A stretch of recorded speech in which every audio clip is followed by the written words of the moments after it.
राधा राधा राधा राधा राधा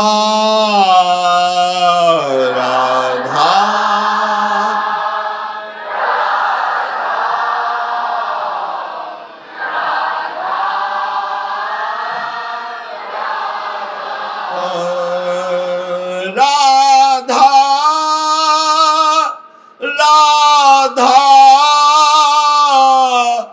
राधा राधा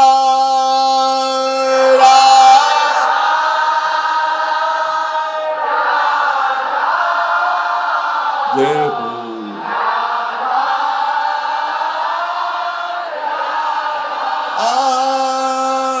राधा राधा राधा राधा राधा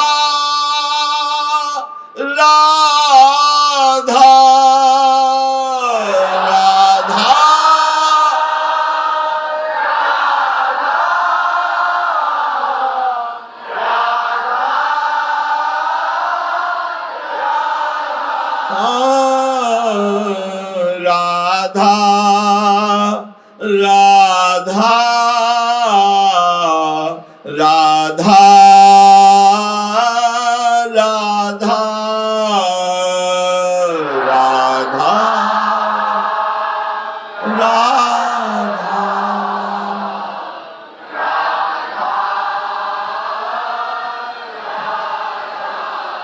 श्री राधा वल्लभ लाल की जय।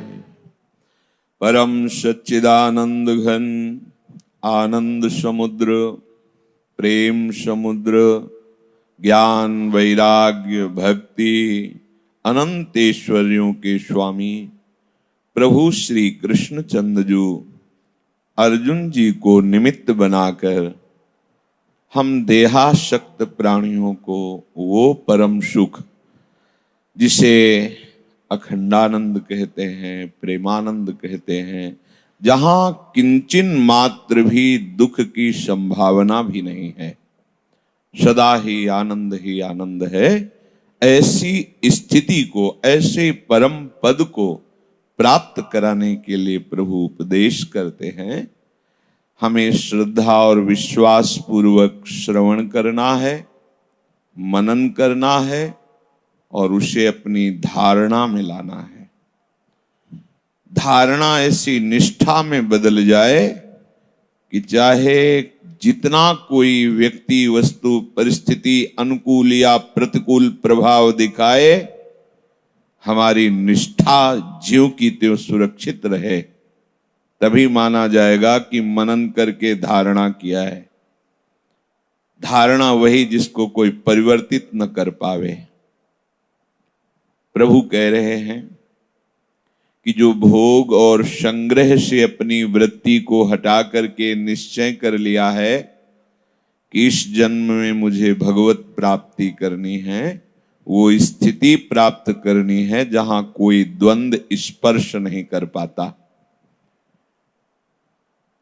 जो एकमात्र प्रभु में अपनी अहमता ममता समर्पित कर देता है, उसकी बुद्धि अटल अचल निश्चल मानी जाती है।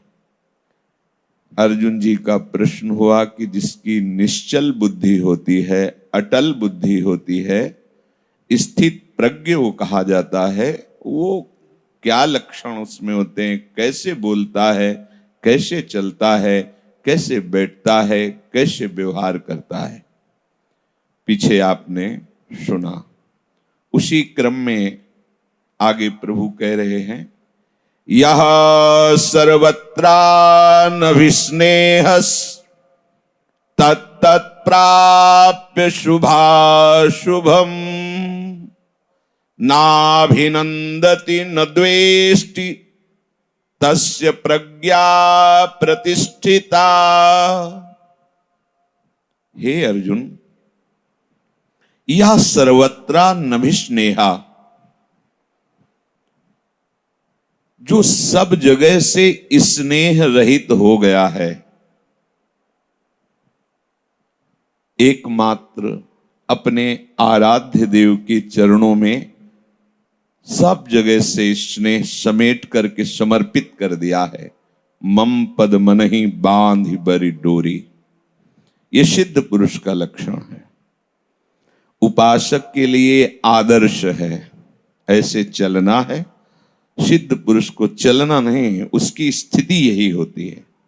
तो यहां सिद्ध पुरुषों का लक्षण वर्णन करते हैं। साधक ही सिद्धावस्था को प्राप्त होता है। जो अपना लक्ष्य ये रख लेता है वो उसी में तन्मय हो जाता है। तो साधक के लिए कहीं भी अपना स्नेह न हो। सिद्ध की स्थिति कहीं भी स्नेह नहीं होता उसको। यह सर्वत्रा नभिस्नेहा, अपना कहलाने वाला शरीर, अपनी इंद्रियां, मन, बुद्धि, स्त्री, पुत्र, भाई, भौजाई, रिश्ते नाते, धन, बल, किसी में भी उसका स्नेह नहीं होता, लगाव नहीं होता, आसक्ति नहीं होती। पीछे प्रभु ने वर्णन किया था, वीतराग भय क्रोधा स्थित धीर मुनिरुच्यते, जिसका राग संपन्न हो गया है, राग है ही नहीं। व्यक्ति, वस्तु, स्थान, घटना आदि का संयोग दिखाई देता है, बर्ताव दिखाई देता है, पर राग नहीं होता। न शरीर में, न शरीर संबंधी भोगों में, न शरीर संबंधी रिश्ते नातों में। एक बार देवर्षि नारद जी ने जनक जी से कहा कि आप वीतराग कहे जाते हैं, तो आप सिंहासन पर बैठते हैं, महल में रहते हैं, रानी पुत्र परिवार आदि है, तो आप वीतराग कैसे? वीतराग से सीधा इशारा होता है बलकल की लंगोटी लगाए हुए या कोई दिगंबर गुफाओं में एकांत विचरण करते हुए। बोले वीतराग है, इसका राग बीत गया है। ये बहिर्मुख बात है, अंतर्मुख बात नहीं है। ये देवर्षि नारद के ऐसे प्रश्न पर विदेहराज जनक जी ने कहा, आज विश्राम कीजिए, कल सुबह बात कर लेंगे। हाँ ठीक। अपने महल में शयन कराया, अपने पलंग पर शयन कराया और महारानी को आदेश किया कि आप देवर्षि नारद जहां शयन कर रहे हैं उसी पलंग पे शयन करें जाके। जो आज्ञा।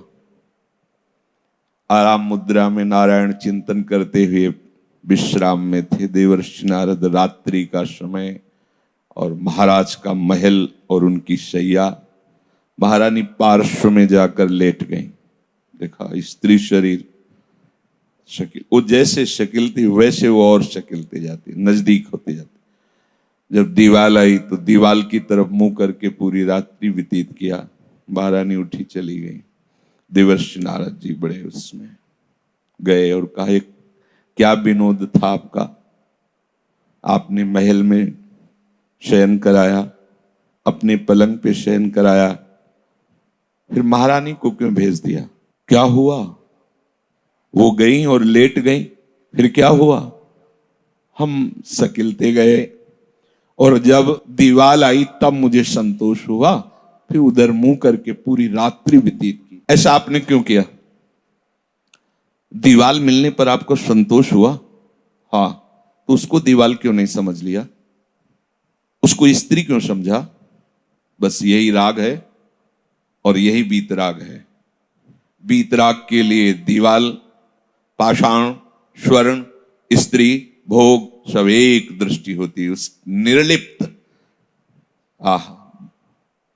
यह सर्वत्रा नभिस्नेहा, स्नेह रहित। श्री सुखदेव जी महाराज जब उनको ब्रह्म तत्व का अनुभव हुआ प्रमाण चाहिए कि जो मुझे अनुभव हो रहा है वो सही है नहीं। भगवान व्यास देव जी के पास गए। भगवान व्यास देव जी, इसीलिए गुरु के बिना बात नहीं बनती। भगवान व्यास देव जी ने देखा कि अब इनको आवश्यकता है प्रमाण की, तो प्रमाण गुरुदेव देता है। तो उनका तुम्हारे इस हृदय की वृत्ति का समाधान विदेहराज जनक जी के द्वारा होगा, आप वहां जाइए। दिगंबर रहते थे, नंग धड़न, 16 वर्ष की हर समय अवस्था, कमल नयन, अद्भुत सौंदर्य श्री सुखदेव जी का। जनक जी के महल में कभी संत महात्माओं के लिए रोका नहीं जाता था। रोक टोक कि आप रुकिए मैं पूछ के आता हूं, ऐसा नहीं होता, सीधे जा सकते हैं। लेकिन त्रिकालज्ञ श्री जनक जी आदेश कर दिया, परमहंस पधार रहे, रोक देना। प्रथम गेट में ही रोक दिया गया। अद्भुत श्याम वर्ण की शोभा, कमल नेत्र, दिगंबर, ब्रह्मानुभूति टपक रही उनके स्वरूप से। रुक जाइए, खड़े हो गए। 7 दिन 7 रात्रि तक कोई प्रश्न उत्तर नहीं, कोई स्वागत नहीं। वहीं प्रथम गेट पे रोज पूछते कैसी मुद्रा है, मुख मुद्रा कैसी? बोले जैसे आए थे वैसे ही। 7 मिनट हो जाए तो गुस्सा आ जाएगी। ये क्या मतलब है? कोई बात नहीं, कोई कुछ नहीं, बस रुक जाइए। अरे बोलिए ना, मतलब क्या बोले वहां से? कितने मिनट बाद मिलेंगे? क्या कुछ? 7 दिन 7 रात्र, न कोई स्वागत, न कोई प्रश्न उत्तर, बस केवल मुखाकृति का वहां उत्तर होता था। आज कैसे हैं? वैसे ही है। ठीक है, आदर्श ले जाओ, महल में ले जाओ, और वहां सब नवयुवतियां, और आप महाराज दिगंबर रहते, जाओ उनकी सेवा में लगो। 7 दिन 7 रात्रि। अब कैसी मुद्रा है? जैसी गेट के बाहर थी वैसी ही मुद्रा है। यह सर्वत्रा नभिस्नेहा। देह में राग होता तो मैं सुखदेव आया हूं, और ऐसा व्यवहार 7 दिन 7 रात्रि हो गए, गेट के अंदर नहीं जाने दिया जा रहा। अगर भोगों में राग होता तो 7 दिन 7 रात्रि नवयुवतियों का संयोग, और कहीं मन में कोई हलचल नहीं। ये बीत राग मुनि है। जनक जी ने आदर करते हुए फिर उनको पास और बोले, जो वस्तु तुम्हें प्राप्त है वही पूर्ण है। बस इतना ही था। श्री सुखदेव जी के गुरुदेव जनक जी हैं, बस इतना ही प्रमाण कि जो वस्तु तुम्हें प्राप्त है वो पूर्ण है। क्योंकि ये लक्षण होते हैं पूर्णता के, ये सिद्ध पुरुष के लक्षण होते हैं। यह सर्वत्रा नभिस्नेहा, जो सब जगह स्नेह रहित है, जिसकी अपने कहलाने वाले शरीर, इंद्रियां, मन, बुद्धि, स्त्री, पुत्र, घर, धन, बल, किसी में भी बिल्कुल स्नेह नहीं है। क्योंकि स्नेह एक से ही होता है। अब वो शब्द में जो विराजमान एक है, अब उसमें स्नेह हो गया, तो अब कहीं और स्नेह की गुंजाइश नहीं। नाही न रहे हो हीमा ठौर, अब जगह नहीं रह गई है। गोपीजन के नाही न, तुम्हारे उपदेश की अब गुंजाइश नहीं रह गई। उद्धव जी, नाही न रहे हो ही माठ, नंद नंदन अछत आनिए, वो विराजमान हो गए। कान भय प्राण में, प्राण भय कान में, ही में न जान परे, कान है कि प्राण है, ना ही न रहे हो ही माठ। और अब उपासक को चाहिए कि जो सिद्ध पुरुष में नहीं है वो हमें बाहर से त्याग करना है। सिद्ध पुरुष का अंदर से त्याग हो जाता है, पर जब तक हम बाहर से विषयों का संयोग रखेंगे तब तक हम अंदर की तरफ झांक ही नहीं पाएंगे। जब बाहर से पहले फुर्सत मिले, बाहर से त्यागा, अब उसमें हमारी सुख बुद्धि है, उसमें राग है, ये अभी त्याग कोई खास बात नहीं है, पर एक खास बात की तरफ ले जा रहा है। अब अंतर से जो राग है वो भजन बल से, विवेक बल से, सत्संग के प्रभाव से, रस बल से वो नष्ट होता है। जो वास्तविक प्रपंच रहित होकर भगवत प्राप्ति करना चाहता है उसको ये समझना होगा, शरीर, इंद्रियां, मन, बुद्धि, स्त्री, पुत्र, परिवार, ये सब भगवत स्वरूप है। ये जानने के लिए, ये पहचानने के लिए इसके राग का त्याग करना होगा, इससे अपनापन त्याग कर। बिना राग का, वीत राग हुए बिना अनुरागी हो ही नहीं सकता। वो केवल नाटक होता है, अनुराग नहीं होता। हम जब किसी वस्तु से स्नेह रखते हैं तो हमारी हानि क्या होती है? जैसे हम किसी व्यक्ति से स्नेह रखते हैं और वो पधार गया तो ऐसा लगता है मैं मर गया, मेरा अस्तित्व गया। जैसे हम धन से स्नेह रखते हैं तो धन आया तो मैं बड़ा आदमी हो गया, और धन नष्ट हो गया तो मैं मर गया, मैं तो बर्बाद हो गया, मैं नष्ट हो गया।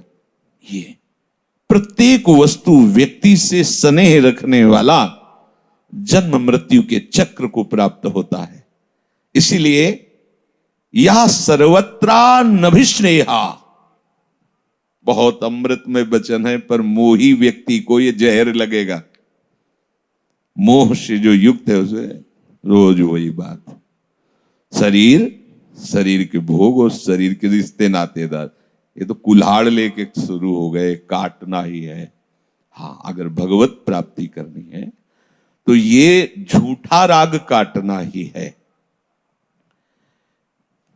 जो किसी भी वस्तु में, व्यक्ति में स्नेह कर लेता है वो अपना अस्तित्व खत्म कर देता है। समझ लीजिए, जैसे किसी को नशा से स्नेह है, अब वो जी नहीं सकता। किसी को भोगों से स्नेह है, उससे जी नहीं सकता। कैसा भगवत स्वरूप है, उसे किसी की जरूरत नहीं, पर स्नेह ने कैसी दुर्गति कर दी है। बड़ा विचित्र खेल। अतिशय प्रबल देव तो माया, छूटे ही राम करो जब दाया। बहुत प्रबल है। तत् प्राप्य शुभा शुभम नाभिनंदति न द्वेष्टि। जिसकी बुद्धि प्रभु में निश्चल हो गई है, अब बुद्धि तो प्रभु में निश्चल, लेकिन शरीर तो प्रारब्ध के अधीन है ना, पहले से रच गया है। जब ये रचा गया था उसी समय लिख दिया गया था, इस समय ये बीमारी, इस समय ये अनुकूलता, इस समय ये सुख, इस समय ये, एक एक मिनट का है। जब तक श्वास चलेगी तब ये रच गया है। ये नहीं कि अब रचा जा रहा है, जन्म होने के पहले निश्चित हो गया है। केवल एक निश्चय नहीं हुआ तो भजन और भगवत प्राप्ति का पूरा निश्चय है। तो इसीलिए बड़े बड़े महात्माओं के जीवन में भी देखा जाता है बड़े बड़े रोग, बड़ी बड़ी प्रतिकूलताएं। तो जो अपनी बुद्धि को प्रभु में निश्चल कर चुका है, उसका भी प्रारब्ध शरीर पर प्रभाव डालता है। प्रारब्ध नष्ट करने की सामर्थ्य भजन में है। पर अब जैसे पता है कि कपड़ा फटेगा और सड़ेगा, अब इसके लिए तपस्या की जाए कि हमारा कपड़ा फटे ना और सड़े ना, तो क्या कहा जाएगा? अज्ञान ही कहा जाएगा, क्योंकि ये विनाशी है, ये नष्ट होगा ही। ऐसे ही जिसको विवेक हो जाता है, पक्का पता हो जाता है ये सड़ेगा, ये नष्ट होगा, ये विनाशी है। अब इसके लिए हम पैसा क्यों खर्चा करें, अर्थात भजन रूपी धन क्यों खर्चा करें? तेरा प्रारब्ध तू भोग, मेरा जो काम है, जितना जैसी परिस्थिति आती जाएगी वैसे मैं तुझे सार संभार करता रहूंगा, पर मेरा उद्देश्य है प्रभु के चरणारविंद में प्रेम प्राप्त करना। तेरे को सुरक्षित रखना नहीं, इसको सुरक्षित रखना नहीं, इसको अमर बनाना नहीं है, इसको निरोग बनाना नहीं है। जो प्रारब्ध हो वो भोगना है और प्रभु को प्राप्त करना है। बीच में कोई भी चाह कर लोगे हो जाएगा, क्योंकि आपके पास भजन बल है।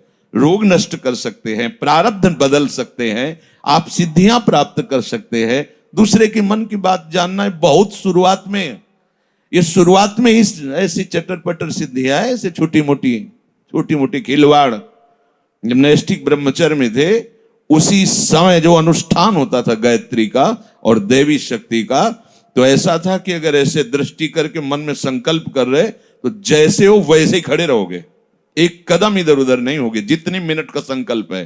तो ये छोटे छोटे, जैसे दूसरे की मन की बात बता देना, तुम कहां से आए हो, तुम क्या सोच रहे हो, तुम्हारा क्या, ये बहुत छोटी बातें होती हैं। अब किसी सिद्ध के पास जाकर तुम ये परीक्षा करो कि वो हमारे मन की बात जानेगा कि नहीं, तो भगवान एक बार भी ये बात नहीं कहे। यहां जो भागवतिक सिद्धि है उसकी बात कह रहे। ये सिद्धियां विघ्न हैं, जिसे तुम महत्व देते हो, ये विघ्न है। जैसे काम वेदना विघ्न है, क्रोध विघ्न है, ऐसे सिद्धियां विघ्न है। प्रकृति राज्य में देहाभिमान पुष्ट करके फिर दुर्गति को प्राप्त कराती है। ये छोटी मोटी सिद्धियां। पूज्य भाई जी हनुमान प्रसाद पोद्दार जी ने एक में लिखा था कि एक व्यक्ति था, वो दूसरों के मन के, ऐसे गृहस्थ वेश में था, दूसरों के मन की बात, और लाखों लोगों की भीड़ होती, जय हो जय हो। अच्छा तुम बंबई से आ रहे हो, 9 बजे चले थे, ये सोच के चले थे, ये खाया था, अच्छा कोई कष्ट तो नहीं हुआ, हाँ वहां तुम्हें चबेटा लगा था ना, अरे लोग बावरे हो जाते। अच्छा वो तो बिल्कुल देख रहा है एक एक चीज, आगे ऐसा होगा वैसा, ढेर फल फूल मिठाई रुपया पैसा वैभव प्रणाम नमस्कार। भाई जी भी गए, देखें भाई क्या है, जो महापुरुष जन होते हैं, कौन सी सिद्धि किस कोटि की जागृत हुई है, जो वहां गए देखा। भाई जी के लिए कुछ नहीं बोला, क्यों? क्योंकि विषयी मन की तरफ उसका मन बता सकता है, जो भगवत चरणा उसकी पहुंच ही नहीं। भाई जी ने एकांत में पूछा है क्या है, तो उनका आपसे कोई छुपाव नहीं है। ऐसे गमछा उड़े हुए थे, गमछा हटाया, कान में बिष्ठा लगा हुआ था, मल ऐसे गोली बना के रखी हुई। बोले यक्षिणी सिद्ध है मुझे, इस मल पे बैठती है वो, जो भी सामने आता हो हमारे कान में सब बता देती, मैं बता देता हूं, और कोई सिद्धि नहीं, कोई भजन नहीं, कोई साधन। भाई जी बताते हैं कि परिणाम में जब यक्षिणी से उसने पूछा कि मेरी मृत्यु कब है, तो उसने बताया अमुक समय में। अब उसको ज्ञान हुआ कि मरने के समय तो सुधार लेना चाहिए। तो नर्मदा जी की तरफ चला, तो रास्ते में यक्षिणी ने पटक दिया, बोला जीवन भर हमसे गुलामी करवाई, अब जीवन के बाद मैं तुम्हारी स्वामिनी रहूंगी, जो मैं कहूंगी, अर्थात उसको विपरीत बनना पड़ा। ये जो लोग चमत्कार समझते हैं कि सिद्धियों, ये कोई खास बात नहीं है। आप ऐसा न समझो कि जितने भजनानंदी महापुरुष हैं, ये तो कोई बता ही नहीं रहा कि तुम्हारे मन में क्या है, तुम्हारी मुट्ठी में क्या है। अरे ये प्रभु में, कहीं ये सिद्धों का वर्णन हो रहा है, स्थित प्रज्ञ का, कहीं एक बार भी भगवान ने नाम लिया क्या ऐसा? वो सबके मन की बात जानता है, वो पहाड़ में घुस सकता है, वो कई रूप रख सकता है, वो मिठाई पैदा कर सकता है, सेव संतरा ऐसा तो नहीं वर्णन कर रहे। यहां वर्णन हो रहा है वास्तविक सिद्धावस्था, इसे कहते हैं सिद्ध। ये शरीर प्रारब्ध के अधीन है, अच्छे से समझ लो। मिटाया जा सकता है प्रारब्ध, लेकिन क्यों? जब ये नाशवान है, मरेगा ही। अच्छा सांप केचुल से क्यों प्रेम करेगा? उसके उतरने में ही उसको सुख लगता है। केचुल हटती तो उसके नेत्र, उसके शरीर में स्फुरना आ जाती है। ऐसे ही इसका राग त्याग के बाद ही आपको स्वरूप बोध होता है। जब स्वरूप बोध हो गया, पता चल गया ये मैं नहीं, तो इसकी रक्षा के लिए क्यों सोचेगा? भैया हम यहां तक आ चुके, अब हमारी गाड़ी आग लग जाए तो अब हमें क्या परेशानी? मैं तो अपने लक्ष्य पे पहुंच चुका हूं ना। प्रारब्ध से ये बना हुआ शरीर है, इसमें किसी का भजन साधन कोई बल काम नहीं करता, क्योंकि वो करना नहीं चाहते। अगर वो करे तो हो सकता है, पर वो काहे को? जैसे ब्रह्मास्त्र से कोई मच्छर मारेगा क्या? वो तो अपने आप मर जाएगा। ब्रह्मास्त्र तो बहुत बड़े बड़े युद्धों में प्रयोग करने वाला, ऐसे ही भजन का प्रयोग केवल भगवत प्राप्ति के लिए, किसी और सिद्धि के लिए नहीं। रिद्धि सिद्धि पेरे बहुआई, बुद्धि लोभ दिखावे भाई, होए बुद्धि जो परम शयानी, तीन तन चितई नान हित जानी। तो जिसकी बुद्धि प्रभु में स्थित होती है, उसके सामने चाहे शुभावे या अशुभावे, शोभनी हो या अशोभनी हो, अच्छा हो या बुरा हो, अनुकूल हो या प्रतिकूल परिस्थिति हो, उसके हृदय में ना तो हर्ष होता है ना द्वेष होता है। यह है सिद्धावस्था।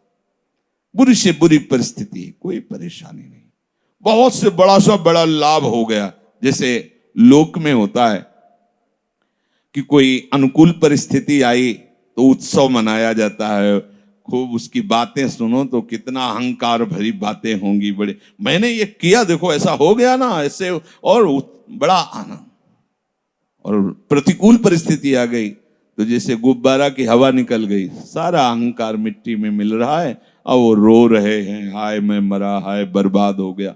देखो ना, ऐसे जो जिसकी बुद्धि प्रभु में स्थित होती है, वो भारी से भारी अनुकूलता, शुभ, प्रशंसा, मान, बिल्कुल फर्क नहीं पड़ता।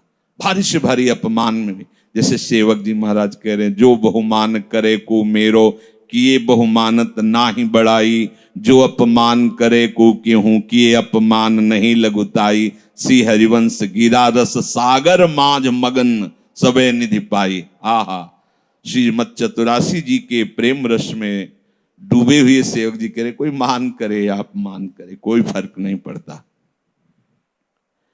प्रभु कह रहे हैं कि जिसकी ऐसी बुद्धि है वो सिद्ध पुरुष है, उसकी बुद्धि परमात्मा में निश्चित मानी गई, निश्चल है, अटल है, अचल है। बहुत सुंदर बात प्रभु कह रहे हैं, यदा संहरते चायम कूर्मोंगानी सर्वशः, इंद्रियार्थेभ्यस तस्य प्रज्ञा प्रतिष्ठिता। अब बता रहे कि क्यों फर्क नहीं पड़ता उसमें, कोई प्रतिकूल, कोई अपमान, कोई निंदा, तो कछुआ का भगवान उदाहरण दे रहे हैं।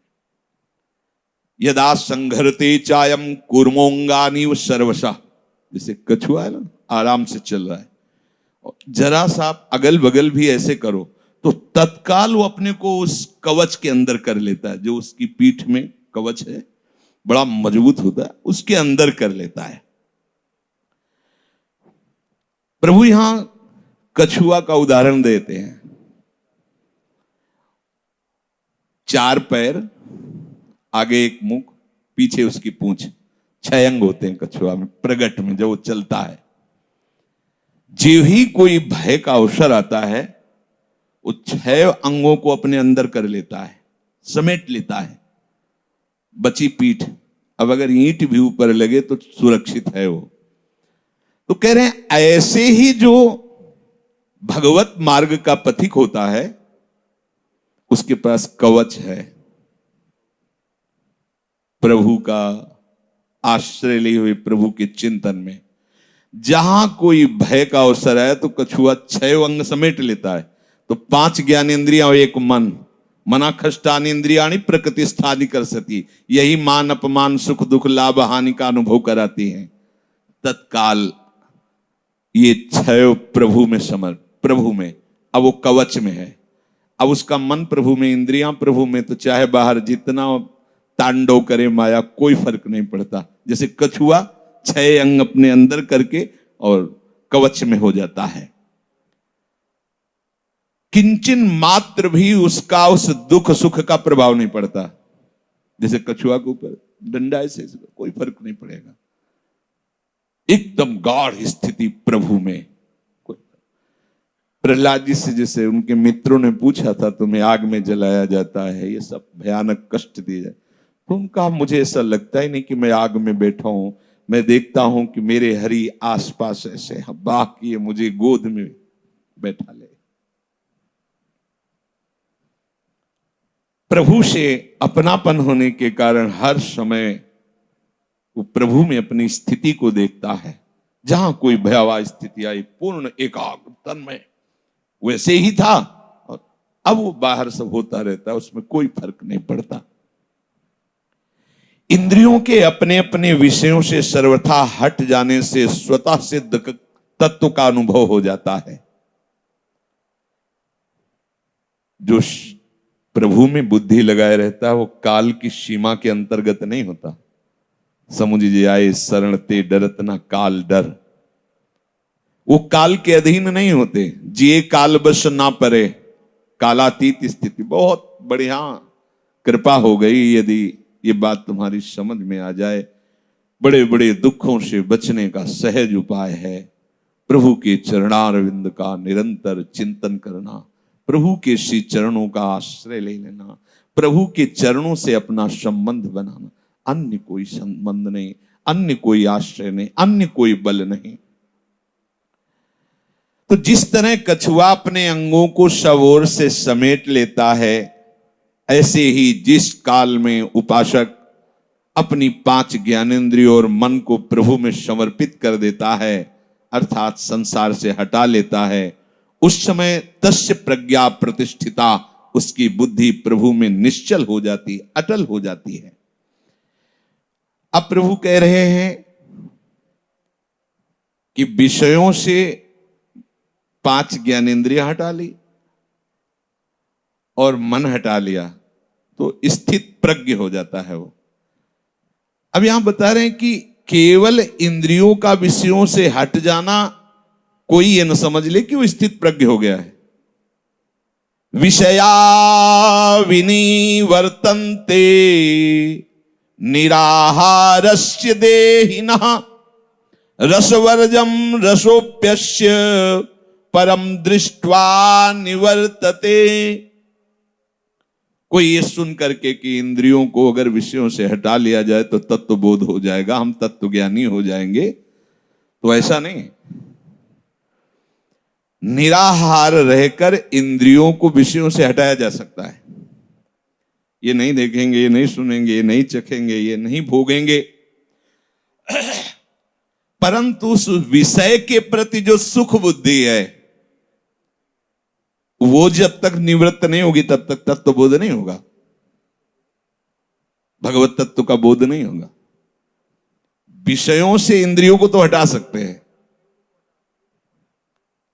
निराहार 2 तरह से होता है। जैसे कोई एक आदमी बीमार हो, डॉक्टर ने मना किया कि आप ये नहीं पा सकते हो, वो अपनी इंद्रियों पर विजय थोड़ी प्राप्त कर लिया, वो तो इंतजार करता है कब दवा काम कर जाए, रोग हटे और मैं खुला होकर फिर अमुक पदार्थ भोगूं, अमुक पदार्थ पाऊं। एक होता है मुझे भगवत प्राप्ति करनी है, जो भगवत प्राप्ति में बाधक विषय हैं मुझे नहीं भोगना है, पर अच्छा लगता है। ये साधक की स्थिति है, सिद्ध पुरुष की नहीं। लगता है कि हाँ भगवत प्राप्ति के लिए छोड़ना है, पर सुख तो है। इसे रस बुद्धि कहते हैं। जब तक ये रस बुद्धि है तब तक एकांत में बैठा हुआ भी, विषय त्याग किए हुए भी, वो भगवत तत्व का अनुभव नहीं कर सकता। विषयों का त्याग करके एकांत में बैठा, इंद्रियों से विषयों को दूर किए हुए है, वो साधक है, पर अभी उसे तत्व का अनुभव नहीं होगा। जो स्थित प्रज्ञ है उसकी विषयों के प्रति रस बुद्धि ही खत्म हो गई है। ध्रुवदास जी ने भी 42 लीला में कहा है कि ये मन, ये इंद्रियां बड़ी चंचल हैं, इनकी चंचलता को शांत करने के लिए 2 उपाय हैं। बड़ा क्रम से वर्णन करते हैं।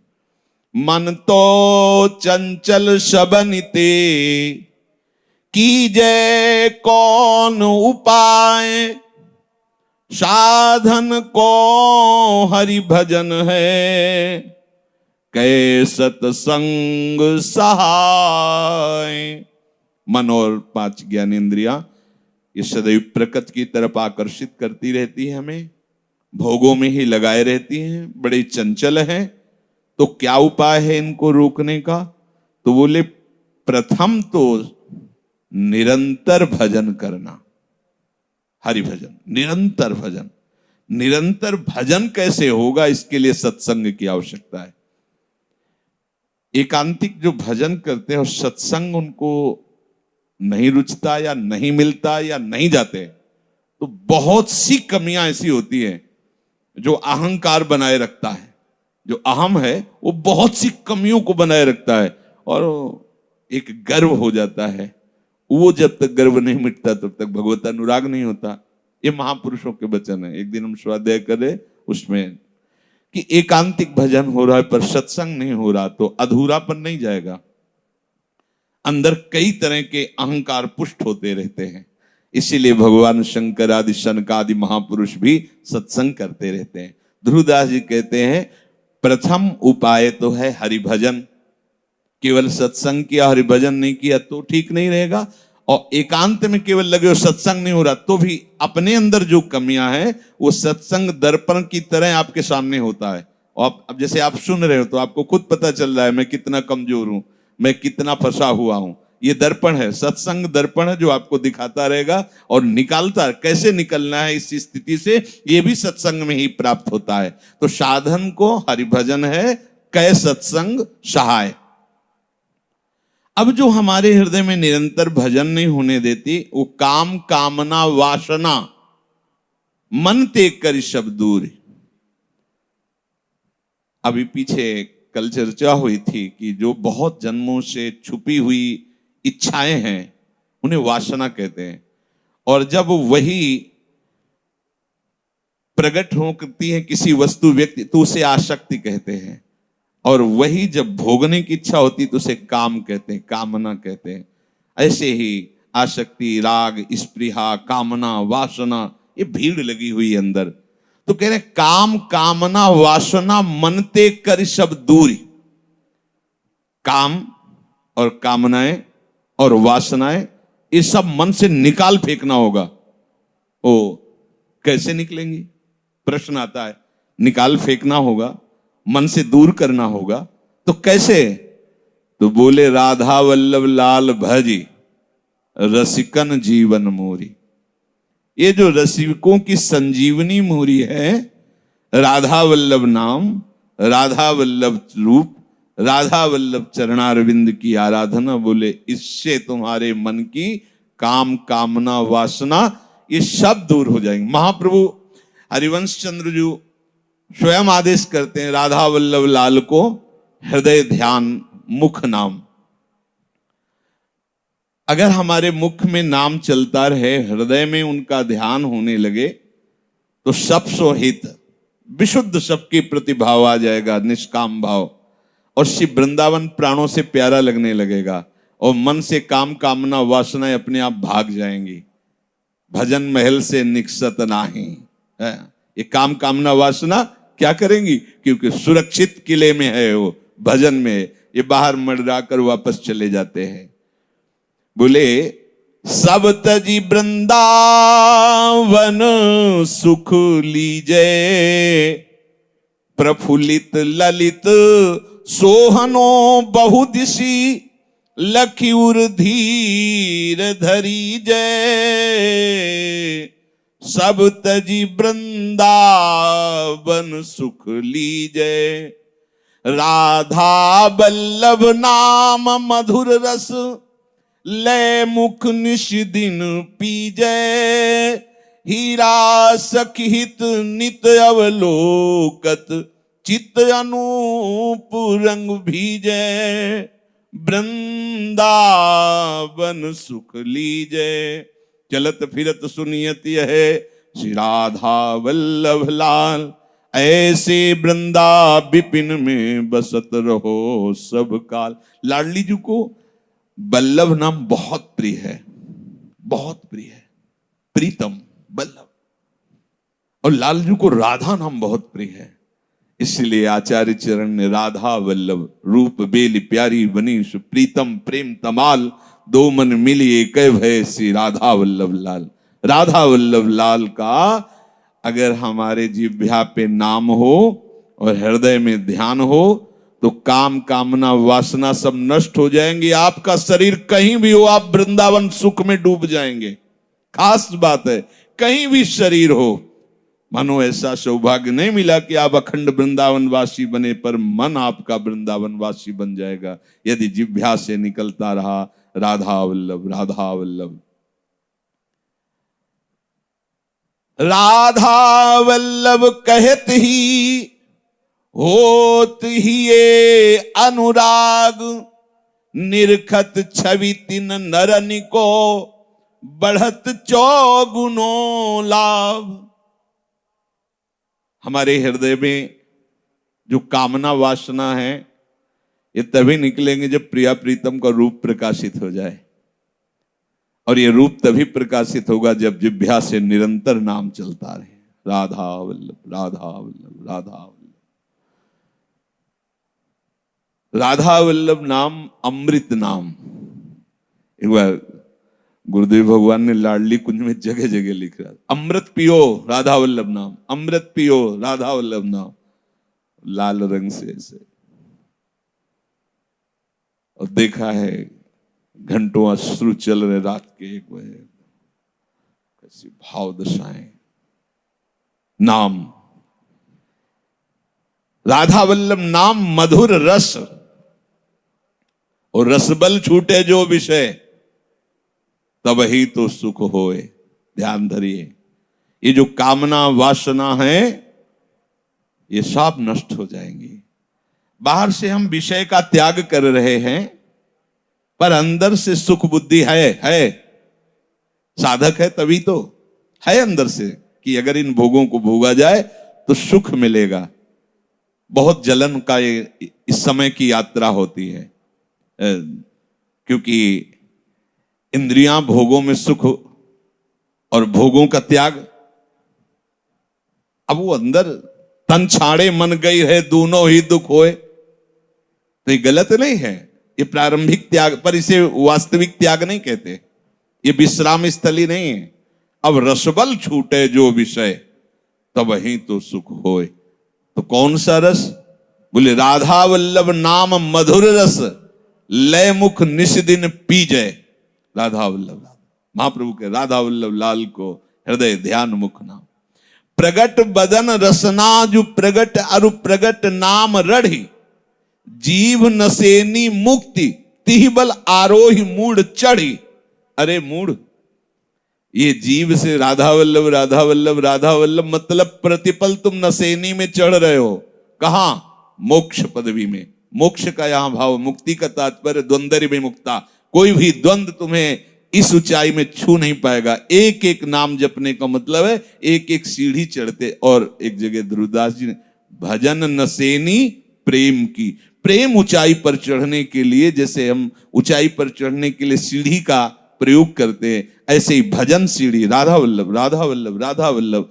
एकादशी स्कंद में नवयोगेश्वरों में उसमें वर्णन किया है कि जैसे एक एक कवल भोजन पाने से क्षुधा निवृत्ति तुष्टि पुष्टि होती है, ऐसे ही भोगों से वैराग्य, प्रभु के स्वरूप का बोध और भगवान के चरणों का प्रेम, ये तीनों उस उपासक को प्राप्त जो एक एक पल राधा वल्लभ नाम जप करता रहता है। अखिल लोकों में कोई ऐसा नहीं है साधन जो हमको ऐसा रस दे सके जैसा नाम रस देगा। ये बात पकड़ लीजिए। सकल तू बल छल छाड़ी मुग्ध सेवय मुरलीधर, मिटय महाभव द्वंद फंद कटि रटि राधावर। ये मुरली मनोहर ललित त्रिभंगी राधा बिहारी के चरणों का आश्रय लेकर हर समय जिह्वा से राधावर राधा वल्लभ राधा वल्लभ रटता रहे तो वात्सल्यता अरु अभय सदा आरत अग शोखन। ये जो नाम है ये बड़ा वात्सल्य सिंधु है। ये आपको हर समय दुलार करता रहेगा, रक्षा करता रहेगा। नाम पहारू दिवस निश, रात दिन तुम्हारी सुरक्षा करेगा नाम। और कह रहे हैं कि वात्सल्यता, बड़ा दुलार, ई परलोक सकल सुख पावत, बड़ा दुलार कर। अब ये समझ में नहीं आता। और अभय, कोई भय तुम्हें स्पर्श नहीं कर सकता। आरत अघ मोचन, जितने भी दुख हैं जितने भी पाप हैं सबको हटा देगा, सबको नष्ट कर देगा। दीन बंधु सुख सिंधु सकल सुख दय दुख मोचन। ये नाम दीन बंधु है। प्रभु तो अवतार लेकर कुछ कुछ महापुरुषों को भगवत प्राप्ति कराई, लेकिन नाम ने न जाने कितने जो अघ में डूबे हुए हैं, जो वासनाओं में डूबे हुए हैं, उनको ऐसा प्रेम दिया कि भगवान उनके अधीन हो गए, पीछे पीछे डोल रहे है। देखो ना, जीवन भर वैश्यागमन और नाम का सहारा लिया, अब कोई मेरा सहारा नहीं, नाम का। अपनी आंखें बंद कर ली उनके लिए, तो आप आके हाथ पकड़ के चल दिए, ये अधीन सेवक बन गए। कौन सी तपस्या की है, कौन सा साधन किया है? अभी तो वैश्या ने धक्का मार के बाहर निकाला, बस आश्रय ले लिया प्रभु का, प्रभु के नाम का। अपनी आंखें बंद करने का मतलब है कि अब हम निर्णय नहीं कर सकते कहां जाना है, क्या करना है, क्योंकि जितना निर्णय किया उस सब हमें पतित ही किया। अब प्रभु आपका भरोसा, पकड़ लिया हाथ और लेके आ गए वृंदावन और बन गए वो बिल्व मंगलाचार्य। हरदम याद किया करी, हर की दर्द निदान हरेगा। मेरा कहा न खाली, ये दिल आनंद कंद ढरेगा। ऐसा नहीं जहां बिच कोई लंगर लोग लड़ेगा। सहचरी शरण शेरदा बच्चा क्या गजराज करेगा। आहा, रसिकों की ठसक देखो। कह रहे हरदम याद किया कर मेरे प्रभु का नाम, राधा वल्लभ, राधा वल्लभ। ये हरि बहुत करुणामय है, सब दर्द दुख को मिटा देगा। अगर मेरा कहा नहीं मानोगे तो ये लंगर लोग, ये जगत के जो व्यवधान करने वाली वृत्ति वाले लोग हैं, तुम्हें चैन से नहीं रहने देंगे। ये माया, काम, क्रोध, लोभ, मोह, मद, मत्सर, ये सब लंगर जगह जगह आकर हमको रोक लेते हैं, हमें परेशान करते हैं। हमारे हृदय में यदि नाम चलता रहे तो आप खुद देखोगे कैसा नशा होता है नाम का, कैसा आनंद उमगता है नाम से। कह रहे हैं शेर के बच्चा को गजराज भी हेरता नहीं है, क्योंकि उसे डर है, ये तो बच्चा है, लेकिन अभी एक क्षण में तो ऐसे ही श्यामा श्याम का नाम जो ले रहे, बड़े बड़े काल, बड़े बड़े विकार, ये सब डरते हैं। जैसे पूरा जगत डरता है इनसे, ऐसे भगत से ये सब डरते हैं। जब ध्रुव जी परम पद पर आरूढ़ हो रहे थे तो काल आया और बोला यहां की मर्यादा है, मैं स्पर्श करता हूं तब यहां से कोई जाता है। ध्रुव जी ने कहा तुम्हारी मर्यादा का हम पालन करेंगे, झुको। और काल पे के सर पर पैर रखा और भगवत विमान पर आरूढ़ होकर चले गए। काल के सर पर पैर रखकर भगवत विमान, ये क्या हुआ? ये भजन का प्रभाव। अब तकरार करो मत यारो, लगी लगन चित चंगी। जीवन प्राण जुगल जोरी के जगत जाहिरा अंगी। मतलब नहीं फरिश्तों से हम, इश्क दिला दे संगी। सहचर शरण रसिक सुल्तावर, महिरबान रस रंगी। रस रंगी राधा धनी, राधा धो सुकुमार। बोले जब राधा धनी हम पर मेहरबान है, अब फरिश्तों की भी जरूरत नहीं, अब किसी देवी देवता की कृपा की जरूरत नहीं, क्योंकि जा पर कृपा राम की हुई, ता पर कृपा करे सब कोई। बोले मेरे से तकरार मत करो, जप करके देखो। झगड़ा प्रश्न करने से क्या होगा? जप करके खुद देखो, पाके देखो तो स्वाद मिलेगा। अब तकरार करो मत यारो, लगी लगन चित चंगी। चंगा हो गया चित्त, मन चंगा कटौती में गंगा। प्रिया प्रीतम के शिवा मेरा कोई नहीं, आठों पहर उनका चिंतन। ये जो अपने वृंदावन प्रेम रस का मार्ग है, इसमें नाम श्वास दो बिलक चलत हैं, इनको भेद न मोको भावे। श्वास ही नाम, नाम ही श्वासा, नाम श्वास को भेद मिटावे। रोम रोम जब रग रग बोले, तब कछु स्वाद नाम को पावे। यह है पद्धति यहां की। माला बिना माला, ऐसे अंदर एक एक श्वास में नाम से। कई बार कहा है शरीर पवित्र है, मन एकाग्र है, गुरुमंत्र जपो। मन नहीं लग रहा, राधा वल्लभ श्री हरि। इसमें भी मन नहीं लग रहा, राधा राधा राधा राधा। अब इसमें भी मन नहीं लग रहा तो कोई पद चतुरासी जी का, हम उसी को 20 बार गा रहे हैं। कोई श्लोक श्रीमद राधा सुधा निधि का, उसी को गा। हम खाली नहीं रहेंगे, नियम ले लो। अब तकरार करो मत यारो, लगी लगन चित चंगी। अब तो लगन लगानी पड़ेगी। जिसकी हमें मांग है कि हमें एक नाम का नशा चढ़े, एक मस्ती आवे, एक आनंद आवे, वो कहने में थोड़ा आपको लग सकता है, ये गिनती से नहीं होता। ये गिनती, भाई जी के ही वचन उनको कल सुनाए थे कि भाई जी ने लिखा है कि कोई कोई कहता है कि भाई 2 घंटे भजन कर लो और 22 घंटे अपने लिए। प्रारंभ में तो ठीक है, लेकिन प्रेम मार्ग के पथिकों के लिए इसका कोई महत्व नहीं, इस उपदेश का कोई महत्व नहीं। अगर हमें जीवन मुक्त होकर भगवदानंद में डूबना है तो तद विस्मरणेन परम व्याकुलतेति, एक सेकंड का विस्मरण बर्दाश्त नहीं होना चाहिए। अगर हमें इसी जन्म में भगवत प्राप्ति करनी है तो त्रिभुवन की राज्य लक्ष्मी दी जाए और उसे कहा जाए आधे पल के लिए अपने आराध्य देव का स्मरण छोड़ दो, तो वो नहीं छोड़ेगा। अब आप बताइए क्या करेगा इसमें उपासक? कितनी गिनती, कितने घंटे? अरे यहां हर श्वास समर्पित है, हर चेष्टा समर्पित है, तब नशा चढ़ता है, तब लगन चित्त चंगी। अब चंगा हो गया चित्त, चित्त चंगा, अब विषय चिंतन छूट गया, अब निरंतर अब दिव्यता का अनुभव, जीवन प्राण जुगल जोरी। अब उसके हृदय में बात ये उमगने लगी कि मेरे प्रिया प्रीतम, मेरे जीवन प्रिया प्रीतम।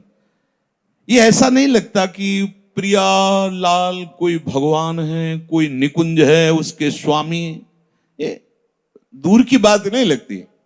जैसे अपने घर के सदस्य नहीं लगते, ऐसे प्रिया प्रीतम लगने लगते हैं। जैसे अपने निजी संबंधियों से बात करने में कोई ऐसे प्रिया प्रीतम, अपने बिल्कुल उनसे भी ज्यादा निजी, क्योंकि वो तो पार्थिव शरीर को लेकर निजी है, ये तो हमारे आत्मस्वरूप को लेकर है, तो बहुत प्रिय। इतना प्यार, इतना दुलारा, ऐसा नहीं कि वो आपका प्यार दुलार देखना पड़ेगा, उनका प्यार दुलार तो छाया हुआ है। बस वो आप अपने स्नेह को हटाइए सब जगह से, फिर इनकी तरफ जोड़िए तो कोई ध्यान नहीं धरना पड़ता। कैसे प्रिया प्रीतम, ऐसे सहज में, जैसे आप ऐसे उस सहज में छाए रहते हैं।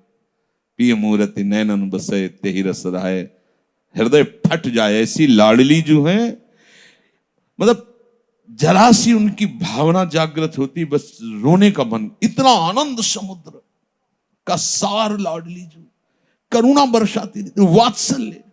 सोचो, जगत में थोड़ा वात्सल्य मां से मिलता है प्राकृतिक, तो जीवन भर मां के समान कोई नहीं लगता। देखो ना, अगर सब प्यार एक जगह खड़ा कर दिया जाए, थोड़ा पवित्र हृदय हो, नहीं तो काम आदि की वासना में अपने माता पिता को भूल जाता है, नहीं तो सब एक जगह और मां का प्यार एक जगह।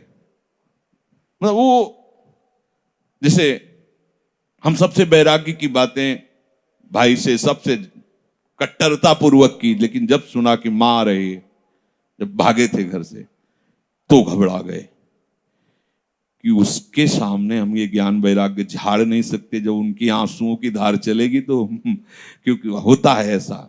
भाग के गए मंदिर में, अब बच्चा ही थे, प्रभु से कहा आप ही हमें निकाल के लाए, आप हमें ऐसी सामर्थ्य दो कि हम अपनी मां से ऐसी बात कर सकें जिससे उसके प्रति हमारा राग और उसका हमारे प्रति राग नष्ट हो जाए। उन्होंने ही बल दिया, जो सामने आके रोके, ऐसे सब ज्ञान विज्ञान बिगड़ जाता है, क्योंकि वो ममता की मूर्ति होती है। और अनंत ब्रह्मांडों में जितनी माताएं हैं, प्रभु के वात्सल्य समुद्र के एक बिंदु के एक अंश से हैं। उस वात्सल्य समुद्र का सार हमारी लाडली, जो कैसे तुम्हें केवल बातों से थोड़ी समझ में आएगा, जब वो करुणामयी दृष्टि से देखती हैं, तो ये जो सखियां प्राण समर्पित बार बार प्राण न्यौछावर करती रहती, समर्पित प्राणों को बार बार, अरे बहुत हल्का लगता है प्राण, जीवन बहुत हल्का। देखो, लोग तो जीवन वासना में नष्ट किए हैं। देखो ना, छोटे छोटे विषय में, छोटे छोटे नशा में, छोटी छोटी आसक्ति में, छोटे छोटे अपनेपन में जीवन को नष्ट किए हुए हैं। इनसे अपनापन, अरे निहाल हो जाओगे, निहाल हो जाओगे। बरसती हैं लाडली, जो बरसती है। दासी वत्सला कर ही राधा, सब भूल जाओगे। प्यारी जू की जो दुलार वृत्ति है अपने जनों के प्रति, हम क्या उनको दुलार करते हैं, वो जो हमें दुलार करती है, ये जब देख पाओगे, भजन करना नहीं होता फिर। जैसे धड़कन चल रही ना, ऐसे धड़कन में होता है वो। शायद इसको ही इश्क कहते हो, जैसे कोई दिल को मसला करे, राधा राधा। वो मतलब नहीं फरिश्तों से हम इश्क दिला दे संगी है, हमने अपना दिल दे दिया दिलवर को, अब हमें किसी और की जरूरत नहीं। सहचर शरण रसिक सुल्तावर मेहरबान रसरंगी, अब मेहरबान हो गए रसरंगी। कौन? राधा धनी, राधाधो सुकुमार। ये रसरंगी जब मेहरबान हुए तो ऐसा रस आया कि जिसके छोड़ने पर भी बड़े बड़े त्यागी बैरागी भयभीत रहते हैं विषयों से, कि कहीं कोई विषय परास्त न कर दे, क्योंकि उनकी सत्ता रहती है। और ये रस ऐसा है कि सत्ता ही नहीं रहती। देह कुटुंब ते जाए छूट सब ही विधिना, तो अपने प्रेम रंग में मदमाता उपासक, न लोक की शुद्धि है न वेद की शुद्धि है। अरे ऐसा नशा है प्रिया प्रीतम के रूप में। युगल सरकार का ऐसा रूप, ऐसा नाम, ऐसा रस, वाणी की सामर्थ्य नहीं, बस आप इनके हो जाइए। ये बातें रोज होती हैं कि शायद एक दिन सुनाई दे दे आपको। आप इनके हो जाइए। आप किसी के नहीं हैं, कोई आपका नहीं है। ये झूठे समय को सार्थक कीजिए। ये जो समय आपका झूठे में जा रहा है, इसे सार्थक कर लीजिए। बिना भजन कछु नाहि जतन किन करो अगाधा, हीरा हित उर प्रीति प्रतीति श्री वल्लभ राधा। केवल विश्वास करो इनके नाम पर, इनके चरणों पर, इनके रूप में। बिना भजन के चाहे जितना प्रवचन कर लो, चाहे जितना प्रवचन सुन लो, बात बननी नहीं है। बात बनेगी राधा वल्लभ, राधा वल्लभ, राधा वल्लभ। रसना जो रस सुख चाहे, निरसिमान जग ख्याल, तो अनुदिन भज लाडली लाल सदा प्रतिपाल। अगर वास्तविक रस का रसास्वादन करना चाहते हो तो जिह्वा से हर समय लाडली लाल का पावन नाम उच्चारण करो। अनुदिन भज, प्रतिदिन नया नया स्वाद मिलना चाहिए, नया नया नशा होना चाहिए, नई नई उमंग होनी चाहिए नाम जप के लिए, प्यारे जू के श्री चरणों के समीप पहुंचने के लिए। अचल ये है श्याम राधिका नाम। ये प्रिया प्रीतम का जो नाम आप जप रहे हैं, किसी भी पाप की सामर्थ्य नहीं कि इस नाम को नष्ट कर सके। तो बोले ऐसा किया सब भजन नष्ट हो गया, वो केवल आपको सावधानी के लिए कहा जाता है। नहीं, ये अचल राधिका नाम, श्री श्यामा श्याम का ये नाम अचल है। ये त्रिकाल में कभी तुम्हें छोड़ेगा नहीं। ऐसा साथी है, मान लो ये ऐसा साथी है कि ऐसी जगह संभालेगा जहां कोई संभाल ही नहीं सकता, जहां मुझे कोई नहीं बचा सकता, वहां ये नाम बचाएगा। ये अचल श्याम राधिका नाम। रसिकन उर रट नामन ही की, रहत आठहु जाम। आठों पहर जो रसिक जन है वो जपते रहते। कहां से? यहां से। प्रथम कहां से होता है? बोले जीव नसेनी मुक्ति तिहबल आरोही मूड चढ़ी। पहले यहां से शुरू, राधा वल्लभ, राधा वल्लभ, राधा वल्लभ श्री हरि, राधा वल्लभ श्री। यहां से चलता है। बस यहां से जब चल रहा ना हृदय से, वैसे सिद्धांत में वर्णन किया गया है कि यदि काफी समय तक जिह्वा से, तो फिर उपांशु और फिर मानसिक चलने लगे। यहां से चलने का मतलब है वो कर नहीं रहा, वो स्वाभाविक होता है। जैसे दिल धड़कता है ऐसे ही भजन होता है। मंत्र है, अपने आप चल रहा है, बस सुनते रहो। पढ़े हो, कितना अपार आनंद। जो अपने आप चल रहा है, आप उसे देख रहे हैं, आप सुन रहे हैं, आप उसी में डूब, गुरु कृपा ही केवलम। तो कह रहे हैं कि छके नवल आनंद कंद रस, बस वृंदावन धाम, हीरा सख हित नाम रैन दिन, और न दूजो काम, रात दिन केवल प्रीतम का नाम। राधा वल्लभ लाल की।